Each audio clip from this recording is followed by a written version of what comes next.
नमस्कार, आप देख रहे हैं हिंदी खबर और मैं हूं आपके साथ माधुरी तिवारी। देश प्रदेश की खबरें आप देख रहे हैं। बात करेंगे दिल्ली से, जहां से बड़ी जानकारी सामने आ रही है। एक दिवसीय जापान के दौरे पर प्रधानमंत्री नरेंद्र मोदी जापान के पूर्व प्रधानमंत्री शिंजो आबे के अंतिम संस्कार में होंगे शामिल। ये बड़ी जानकारी, जहां पूर्व प्रधानमंत्री शिंजो आबे की पत्नी से मुलाकात कर सकते हैं पीएम मोदी।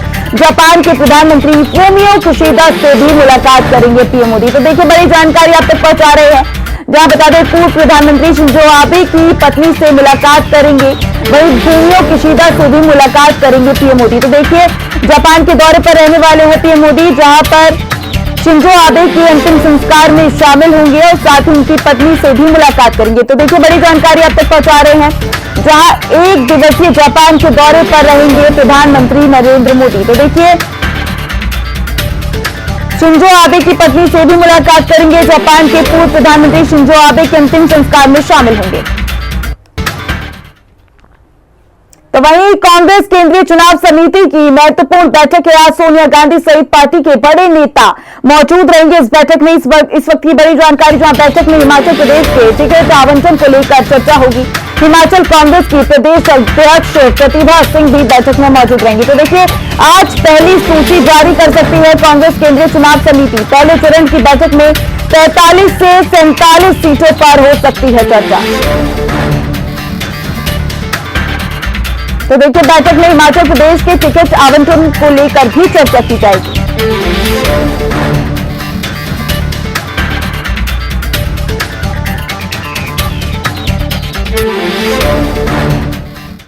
और इसी बीच एक और जानकारी सामने आ रही है, जहां पर बीजेपी महासचिवों की बैठक में लेंगे पार्टी अध्यक्ष जेपी नड्डा हिस्सा। इस बैठक में सेवा पखवाड़े और प्रधानमंत्री के कार्यक्रम पर चर्चा होगी।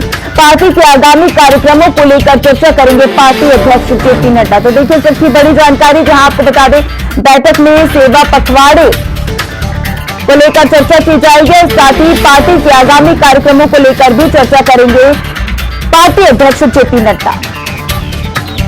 बीजेपी महासचिवों की बैठक में हिस्सा लेंगे पार्टी अध्यक्ष जेपी नड्डा, साथ ही कई कार्यक्रम भी रहने वाले। बैठक में कई सारे मुद्दों को लेकर चर्चा की जाएगी। बैठक में सेवा पखवाड़े और प्रधानमंत्री के कार्यक्रम पर चर्चा होगी।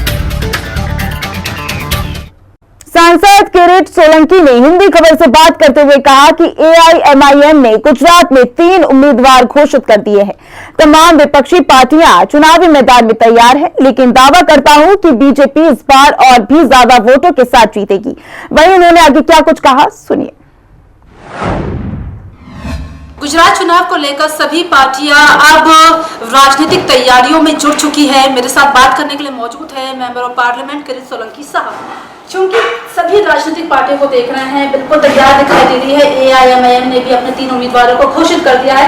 और चूंकि बात करें तो क्या मुस्लिम वोट बैंक को काटने की या साधने की कोशिश होगी? क्या बीजेपी को एआईएमआईएम से कोई नुकसान होने वाला है? मैं जहाँ तक गुजरात का सवाल है, पिछले 27 साल से गुजरात में भारतीय जनता पार्टी पर गुजरात की 6 करोड़ जनता का आशीर्वाद रहा है और हर चुनाव में गुजरात में भारतीय जनता पार्टी जीतती आती है। इसका अगर प्रमुख कारण है तो हमारे यशस्वी प्रधानमंत्री जब 2001 में गुजरात के तत्कालीन मुख्यमंत्री बने थे, तब से उन्होंने जिस प्रकार से सबका साथ और सबका विकास और एक विकास को मंत्र को लेकर जब कार्य किया था, गुजरात की प्रजा का पूरा आशीर्वाद भारतीय जनता पर है।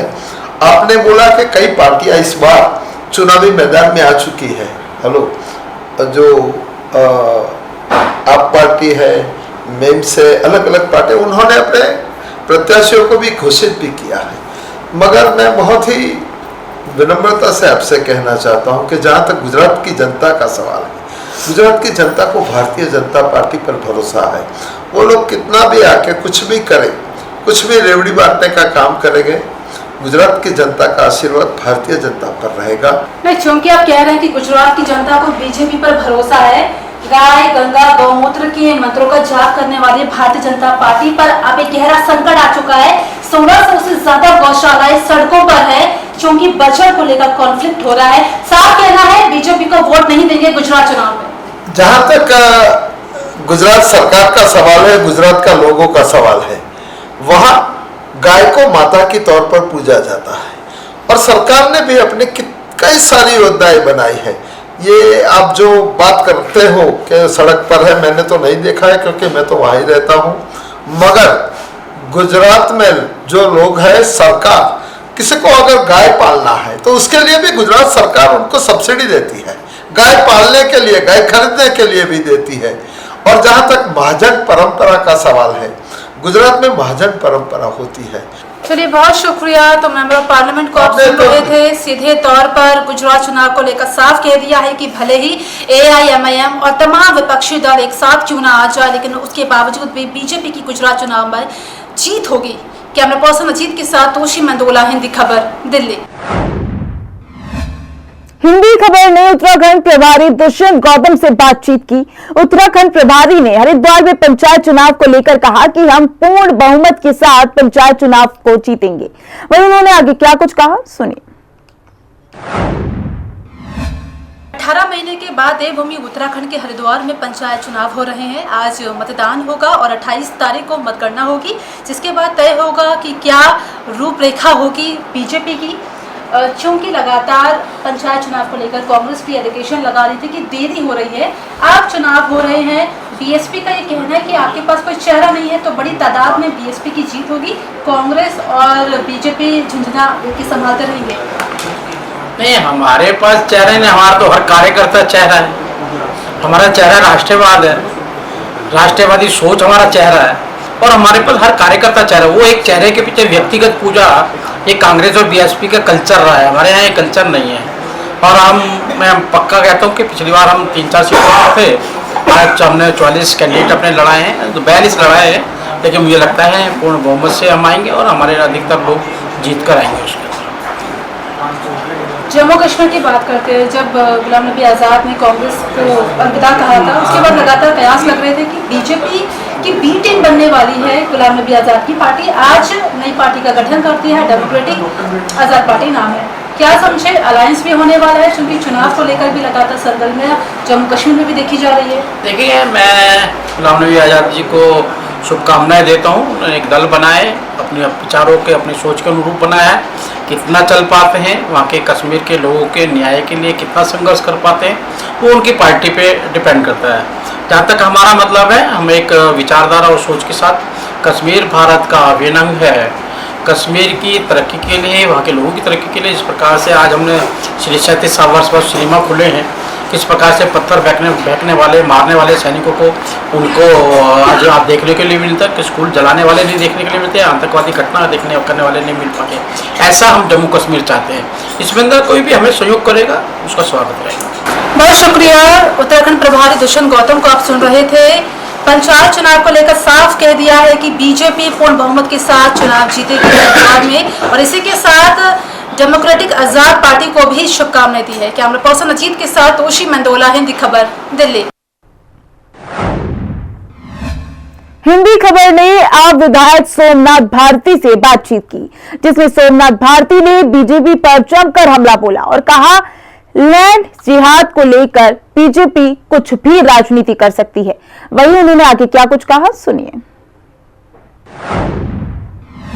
दिल्ली के हौज खास में बने कब्रिस्तान को लेकर के और साथ ही लैंड जिहाद को भी लेकर के लगातार कई सवाल खड़े किए जा रहे हैं। हालांकि हौज खास का इलाका आम आदमी पार्टी से विधायक सोमनाथ भारती के अंतर्गत आता है, और ऐसे में हम खुद सोमनाथ भारती से ही बात कर लेना चाहेंगे। सोमनाथ जी, लैंड जिहाद को लेकर के और हौज खास की कब्रिस्तान को लेकर के जो वहाँ पे कब्रें बनी हैं, उसको लेके लगातार बीजेपी ने भी प्रदर्शन किया, आप अपनी बातों को किस तरीके से रखेंगे? मैं तो ये कह रहा हूं कि गुजरात में हो रही हार से विचलित, परेशान भाजपा को कुछ नहीं सूझ रहा है। कुछ का कुछ उलट पुलट इल्जाम लगा रही है। असली मामला हौज खास में वहां के शमशान घाट को लेकर के था कि शमशान घाट जो भाजपा के एक नेता ने होटल बना करके कब्जा ले लिया, उसको खाली कराने के लिए पिछले कई सालों से प्रयत्न कर रहा हूं कि शमशान घाट जनता को मिल जाए वापस, लेकिन नहीं, ऑर्डर होने के बावजूद डिमोलिश नहीं कर रहे। तो मैं ये जानना चाहता हूं कि भाजपा जो हिंदू हितैषी होने का ढोंग करती है, ये ढोंग करना कब बंद करेगी? लेकिन सोमनाथ जी, हिंदुओं को चाहिए वहां शमशान घाट, हाँ, और वहां उसका ही नेता कब्जा करके बैठा हुआ है, जी, तो ये तो गलत बात है ना। जी, लेकिन- और दूसरी बड़ी बात जो उसने की, फोटो कहीं की है और दंगा फलाने काम कर रहा है मेरे क्षेत्र में। लेकिन सवाल सोमनाथ जी ये भी है कि पहले वहाँ पे स्थानीय लोग पार्क में टहलने जाते थे, घूमने जाते थे, लेकिन अब देखा जा रहा है तो वहाँ पे मकबरे और मजार यानी कि लोगों के कब्र वहाँ पे पड़े हुए हैं। ये गलत एलिगेशन है। हाँ, वो अब जाकर के देख लीजिए। हाँ। देखिए, मैं तो चूंकि तथ्य को प्रमाण किया, हाँ, जहां जनता घूमने जाती है वहां आज भी घूमने जा रही है, कल भी घूमने जा रही थी। ये सब झूठ है। झूठ को भाजपा ने फैलाया उनसे। चलिए देखिए, सोमनाथ भारती का कहना है कि जिस शमशान घाट और जिस कब्रिस्तान को लेकर लैंड जिहाद की बात बीजेपी कर रही है, असल में उस पे कब्जा खुद बीजेपी के पार्षद ने किया है। ऐसे में सवाल उठता है क्योंकि जो डीडीए है वो बीजेपी यानी एलजी केंद्र सरकार के अंतर्गत आती है और जो विधायक हैं वो आम आदमी पार्टी के आते हैं। इसकी पड़ताल होनी आवश्यक है और सच्चाई क्या है ये लोगों के सामने आना भी बेहद जरूरी है। वीडियो जर्नलिस्ट सत्येंद्र के साथ मैं कंचन अरोड़ा, दिल्ली, हिंदी खबर। गुजरात के सफाई कर्मचारी हर्ष सोलंकी अपने परिवार के साथ दिल्ली पहुंचे। वे अपने परिवार के साथ दिल्ली के मुख्यमंत्री अरविंद केजरीवाल के घर गए और सीएम केजरीवाल ने उनके पूरे परिवार का शॉल पहनाकर स्वागत किया। वहीं हर्ष सोलंकी ने सीएम केजरीवाल को बाबा साहेब की तस्वीर भेंट की। गुजरात में विधानसभा चुनाव जैसे जैसे नजदीक आ रहे हैं वैसे ही राजनीति सियासत भी अलग रुख ले रही है। हालांकि गुजरात से सफाई कर्मचारी दिल्ली पहुंचे, दिल्ली के सरकारी स्कूलों को भी देख रहे हैं, लेकिन हम बात कर लेना चाहेंगे आम आदमी पार्टी से। गुजरात के प्रदेश अध्यक्ष हैं हमारे साथ, गोपाल इटालियन जी हैं। गोपाल जी, सबसे पहले तो गुजरात को आप बखूबी जान चुके हैं, क्या कहना चाहेंगे गुजरात के लिए आप? मैं तो हूँ ही गुजराती, गुजरात के लिए क्या कहना है। हमारा तो सिर्फ इतना मानना है कि अगर 5 साल में दिल्ली के अंदर इतने शानदार सरकारी स्कूल बन सकते हैं, शिक्षा ठीक हो सकती है, तो पूरे देश में हो सकती है, गुजरात में भी हो सकती है। तो अब हम ये मान रहे हैं कि क्यों नहीं किया गया। अगर दिल्ली में हो सकता है तो गुजरात में हो सकता है। देर क्यों हो गई? देर नहीं, मतलब अभी भी नहीं हुआ है, तो ये खराब नीयत दिखा रहे। गुजरात अब ये जान चुका है कि दिल्ली में अगर स्कूल ठीक हो सकते हैं, शिक्षा शानदार हो सकती है, इतने अच्छे स्विमिंग पूल वाली शानदार सरकारी स्कूलें बन सकती है, तो गुजरात में भी बन सकती है। गोपाल जी, जिस तरीके से प्रिंसिपल का कहना है कि उन्हें भी नहीं लगता कि ये सरकारी स्कूल के हैं, हर्ष सोलंकी जो कि गुजरात से आए वो कह रहे हैं ऐसे स्कूल गुजरात में भी होने चाहिए, लेकिन गुजरात में जिस तरीके से आम आदमी पार्टी की लोकप्रियता बढ़ रही है, मोदी जी के नारे के साथ अब केजरीवाल के भी नारे लग रहे हैं, क्या लग रहा बदलाव होगा? नहीं, बदलाव होगा, जरूर होगा। ये जो नारे लगाने वाले लोग हैं वो स्कूल के नारे क्यों नहीं लगा रहे? स्कूल के लगाइए, अस्पताल के नारे लगाइए, आदमी को तो वही चाहिए। तो दिखा रहा है कि जिन लोगों के पास अब कोई मुद्दा नहीं बचा है, कहने के लिए कोई काम नहीं है, दिखाने के लिए कोई चीज नहीं है, फिर नारे लगाते रहो, घूमते रहो।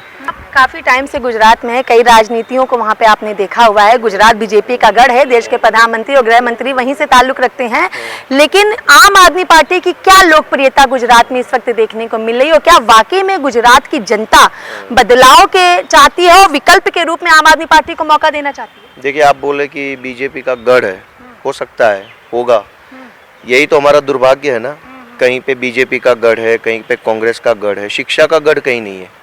ये प्यार। बहुत बहुत शुक्रिया। हमने बात की गोपाल इटालियन जो कि आम आदमी पार्टी से गुजरात के प्रदेश अध्यक्ष हैं। इनका कहना है हम लोगों से प्यार करते हैं, प्यार करते रहेंगे, क्योंकि हम राजनीति करने नहीं, राजनीति बदलने आए हैं। चाहे बीजेपी हो या कांग्रेस, उन्हें अच्छा लगे या बुरा, लेकिन नेता आम जनता के बीच पहुंचेंगे और उनसे सीधे कनेक्ट भी होंगे। वीडियो जर्नलिस्ट सत्येंद्र के साथ मैं कंचन अरोड़ा, दिल्ली, हिंदी खबर। दिल्ली की शिक्षा व्यवस्था, दिल्ली के शिक्षा मॉडल की जहां पूरे देश में चर्चा की जाती है, वहीं गुजरात में एक सफाई कर्मचारी हैं जो दिल्ली के शिक्षा मॉडल को देखने के लिए पहुंचे हैं। बात कर लेना चाहेंगे दिल्ली के विनोद नगर के सरकारी स्कूल की प्रिंसिपल ज्योत्सना जी हमारे साथ हैं। मैम, क्या कहना चाहेंगे आप? जब दिल्ली के सरकारी स्कूलों को दूसरे राज्यों से देखने तो लोग आते हैं, लेकिन सारी व्यवस्था को लेकर जब समझते हैं तो बहुत गर्व महसूस होता है कि हम दिल्ली के सरकारी स्कूल में टीचर हैं, प्रधानाचार्य हैं और बताने के लिए कि स्कूल आज कहाँ पहुँच गया है। पूरे विश्व में तो हमारा नाम हो ही रहा है, लेकिन अलग अलग राज्यों से लोग आते हैं, वो अचंभा करते हैं, स्कूल में कदम रखते हैं कि हम गलत जगह पे तो नहीं आ गए, तो ये प्राइवेट स्कूल तो नहीं है, तो सरकारी स्कूल, ये सरकारी स्कूल नहीं हो सकता। तो प्रिंसिपल ऑफिस में जाते हैं, प्राइमरी के क्लासेस में जाते हैं, लैब्स में जाते हैं, स्विमिंग पूल में जाते हैं, असेंबली एरिया में जाते हैं, बच्चों से भी बात करते हैं। तो ये सारा कुछ ये बच्चे भी बताते हैं कि यहाँ की पढ़ाई, यहाँ के टीचर्स, यहाँ के इंफ्रास्ट्रक्चर, यहाँ की फैसिलिटी। ये जो स्विमिंग पूल दिखाई दे रहा है, ये वाकई में कोई नहीं कह सकता कि ये सरकारी स्कूल की तस्वीर है। ये अगर देखा जाए, किसी को बाहर का बोर्ड अगर ना दिखाया जाए, कोई कल्पना नहीं कर सकता है, कोई हकीकत नहीं मान सकता है।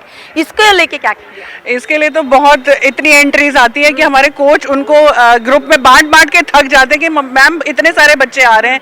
और शुरुआत में जब ये खुलता है बैच बनाने के लिए, तो बच्चों का फॉर्म्स आता है, फिर उनको सेग्रीगेट करना, तो ये और ये अच्छा भी लगता है। देखिए, ये सर्वोदय कन्या विद्यालय जो कि विनोद नगर में है, सर्वोदय कन्या और बाल विद्यालय, वहाँ की प्रिंसिपल हैं ज्योत्सना जी। इनका कहना है कि यहाँ के स्कूलों को जब देखे गुजरात से आए हुए सफाई कर्मचारी और उनका परिवार, काफी खुश हुए। और देखना होगा कि क्या बदलाव होता है गुजरात में या नहीं। वीडियो जर्नलिस्ट सत्येंद्र के साथ मैं कंचन अरोड़ा, दिल्ली, हिंदी खबर। दिल्ली की शिक्षा व्यवस्था को देखने के लिए गुजरात से सफाई कर्मचारी हर्ष सोलंकी दिल्ली पहुंचे हैं। ऐसे में हर्ष सोलंकी से ही बात कर लेना चाहेंगे कि उनकी क्या प्रतिक्रिया है। हर्ष जी, कैसा लगा? और जब दिल्ली के स्कूलों को देखा तो सबसे पहले मन में क्या ख्याल आया? पहले मन में ख्याल यह आया कि जो दिल्ली के बच्चे लोग को जो फैसिलिटियाँ मिल रही है वो गुजरात में मिलनी चाहिए।